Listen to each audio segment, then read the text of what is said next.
tardes, les damos la más cordial bienvenida a este espacio de noticias, corte informativo, hoy que es miércoles 28 de junio de 2023.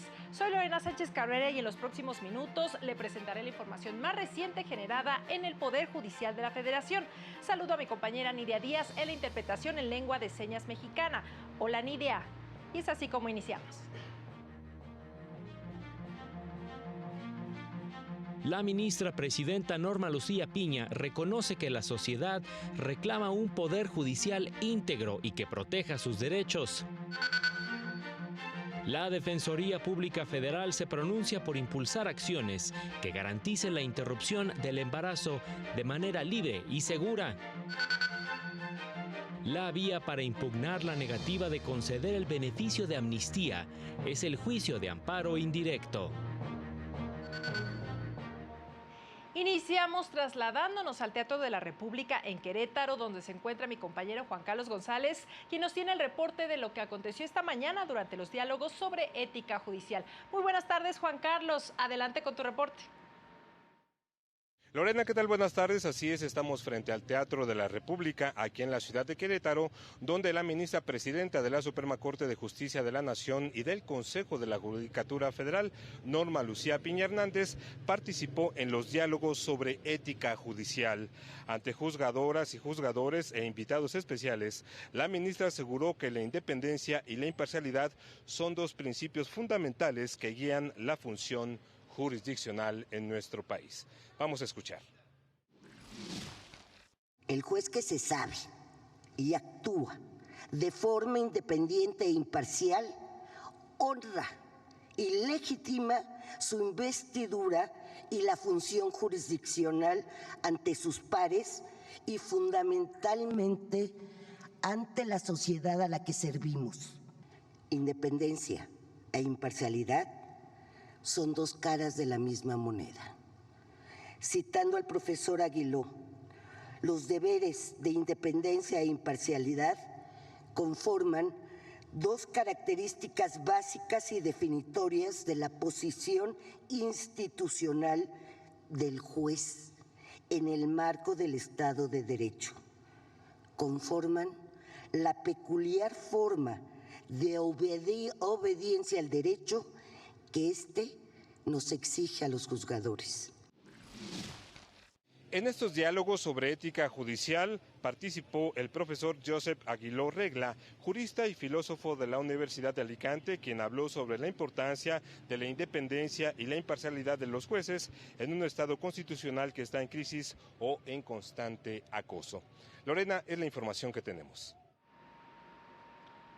Muy bien, Juan Carlos, muy buenas tardes, gracias por tu reporte. Y mientras continuamos con la información, porque se publicó la sentencia del Pleno en la acción de inconstitucionalidad 96/2019, en la que declaró la invalidez de diversas disposiciones de la Ley de los Derechos de Niñas, Niños y Adolescentes de Guanajuato, pues estimó que violaban el derecho a la igualdad y no discriminación, al establecer como requisitos no haber sido sentenciado ni estar sujeto a proceso penal por delito doloso, ni haber sido destituido ni inhabilitado por resolución firme para ser titular de la Procuraduría de Protección a la Infancia y Adolescencia y de la Secretaría del Sistema de Protección Estatal. Las ministras y ministros consideraron que dichos requisitos resultaban sobreinclusivos y además violaban el principio de presunción de inocencia, motivo por el cual invalidaron las disposiciones que establecían los mencionados requisitos. Y en más información, las parejas del mismo sexo casadas o en concubinato tienen derecho a la seguridad social de acuerdo con lo que determinó la segunda sala de la Suprema Corte al resolver el amparo en revisión 750/2018. En esta determinación, la sala analizó el derecho a la pensión de viudez que solicitó el concubino de un trabajador que inicialmente le fue negada por el Instituto Mexicano del Seguro Social por considerar que solo le correspondía a personas de género distinto al de la persona asegurada. La sala concedió el amparo y señaló que negar este derecho a las parejas del mismo sexo viola el principio de igualdad y no discriminación y es contrario a la Constitución. Y en este sentido, hace un par de horas, la ministra de la Suprema Corte, Loretta Ortiz Alf, publicó que hace 54 años ocurrieron los disturbios de Stonewall, protesta social pionera en la lucha por la igualdad que se conmemora cada 28 de junio y da lugar al Día Internacional del Orgullo LGBTI+. Nunca olvidemos, todas las personas nacemos libres e iguales en dignidad y derechos. Así lo publicó la ministra. Y en más temas, la Defensoría Pública Federal se sumó al movimiento por la despenalización del aborto, pues argumentó que juntas pueden construir políticas públicas que aseguren un aborto libre, seguro y gratuito para todas las mujeres del país. Ello se da a conocer en el contexto de que este miércoles la primera sala revisó un amparo promovido por diversos colectivos de mujeres en el que pedían invalidar diversos artículos del Código Penal del Estado de Aguascalientes que criminalizaban la interrupción del embarazo. La Unidad de Litigio Estratégico de Derechos Humanos de la Defensoría Pública Federal presentó un amicus curiae para que se invalidaran los artículos 101, 102 y 103 del Código Penal de dicha entidad, pues estima que esta legislación es resultado del cúmulo de concepciones sociales, morales y religiosas en las que prevalecen estereotipos de género y enfoque de sexualidad y reproducción. Recordó que la penalización del aborto trastoca diversos derechos como la dignidad humana, salud, decisión y vida, entre otros, que han sido protegidos por la Corte y organismos internacionales. Por ello, la regularización de la interrupción del embarazo debe analizarse en el plano de la salud pública para garantizar un acceso seguro, libre y gratuito, y no en las leyes penales que la tipifiquen como un delito. Y en tanto, la Unidad General de Conocimiento Científico y Derechos Humanos de la Suprema Corte de Justicia de la Nación explicó cuál es la utilidad del lenguaje no sexista. Destacó que a través de este se promueve una educación participativa e igualitaria en materia de género, diversidad sexual y acceso a oportunidades, pues se trata de un agente de cambio para modificar cómo percibimos los fenómenos sociales y culturales, lo que llevaría a producir mejores prácticas para alcanzar la igualdad. Por ello, las y los juzgadores están obligados a argumentar y hacerse cargo de las desigualdades detectadas en un caso, usando un lenguaje incluyente y no invisibilizador, así como evitar el uso de estereotipos o prejuicios de género e incorporar sustantivos neutros en lugar de generalizar en masculino.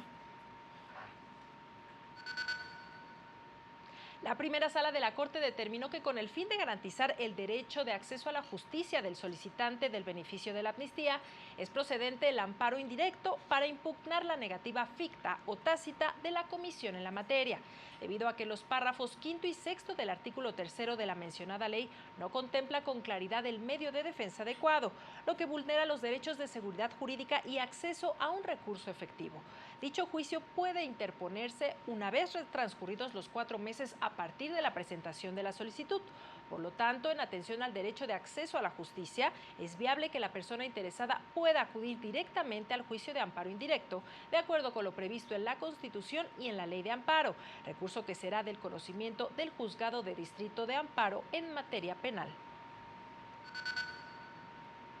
Y con el objetivo de contribuir a promover el conocimiento de la cultura jurídica, en sus redes sociales, el Consejo de la Judicatura Federal explica las funciones del juez de control, persona que interviene desde el principio del procedimiento hasta el dictado del auto de apertura a juicio. Entre sus facultades destacan analizar, vigilar la legalidad de las detenciones de las personas acusadas de un delito, salvaguardando sus derechos humanos. Examina las acusaciones que formula el Ministerio Público y determina si la persona debe ir a juicio o no. Son 2 de la tarde con 8 minutos, momento de hacer una pausa, pero continuamos con más noticias. No se vayan.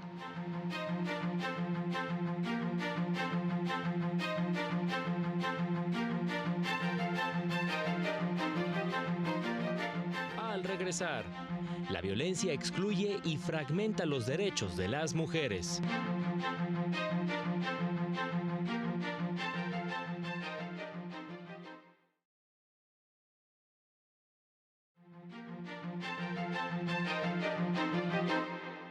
Gracias por continuar con nosotros. Seguimos con más información. ¿Cómo identificar la violencia política contra las mujeres de tipo simbólica en el debate político? Es uno de los aportes del libro Violencia política contra las mujeres por razón de género en la justicia electoral, coordinado por el magistrado de la Sala Superior del Tribunal Electoral, Felipe de la Mata Pizaña. La obra se enfoca en que las consecuencias de la violencia política contra las mujeres en razón de género repercuten en el desarrollo económico, político, social y cultural de la sociedad. Lo anterior deviene en la exclusión y fragmentación de los derechos, la reducción de la participación política y la minimización de las mujeres como sujetas políticas. Y la Sala Regional Toluca del Tribunal Electoral confirmó una resolución del Instituto Nacional Electoral que impuso sanciones económicas al partido Morena por el registro extemporáneo de operaciones contables en la revisión de informes de ingresos y gastos de 2021. El partido político pretendía que solo se tomaran en cuenta los días de retraso en el registro de las operaciones en el Sistema Integral de Fiscalización para establecer la sanción. Sin embargo, la sala determinó que ese no es el único parámetro que se debe tomar en cuenta. Se estima que la responsable justifica la proporcionalidad de la sanción por el registro de las operaciones fuera del tiempo real, pues obstruye la facultad de fiscalización oportuna e integral. Es la cuenta. Y es momento de realizar un recorrido por algunas judicaturas locales con Jesús Daza.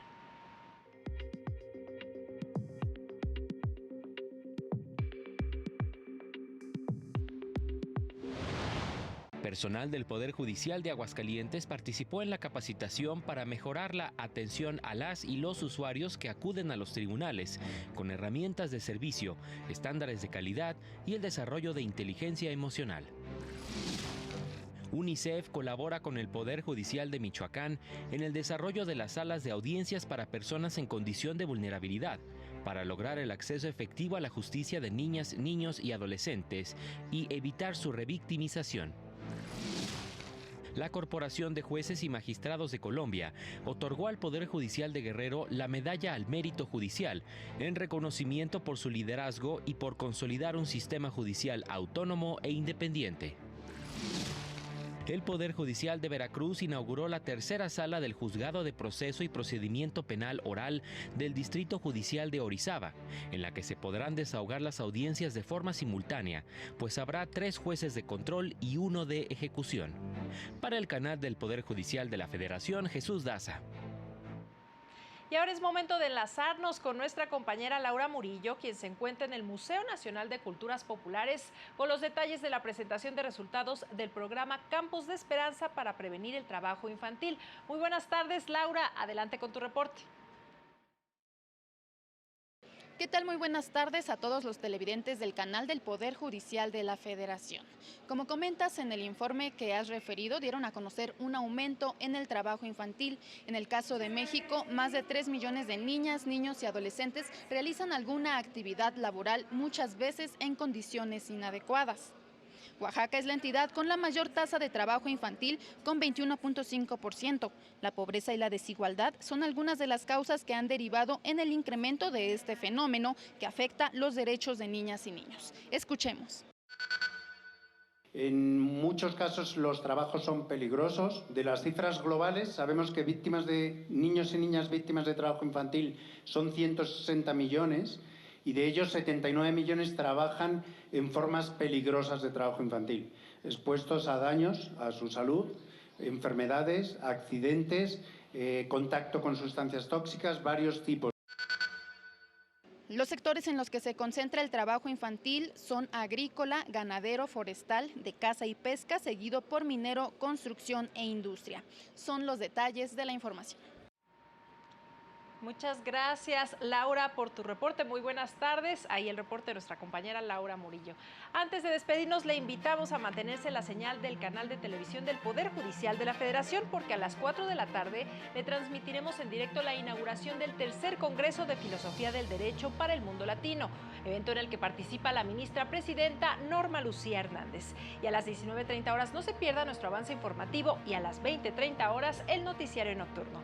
Así concluimos esta emisión, como siempre agradeciendo su compañía. Soy Lorena Sánchez Cabrera y le deseo que tenga una excelente tarde. Hasta pronto.